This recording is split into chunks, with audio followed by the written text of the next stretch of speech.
No to drodzy panowie, dla was ta piosenka. Haruja przez cały długi dzień, by ten chleb zmienić w dom.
Marcelinko, gdzie jesteśmy?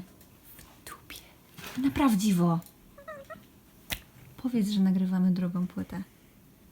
Nie mogę, bo już powiedziałam, że jesteśmy w dupie. Uratuj to, Magdaleno. W studio.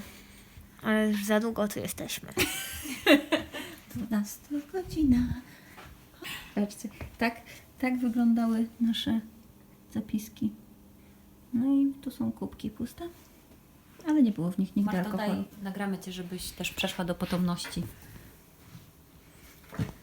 Fajnie masz efekt tu.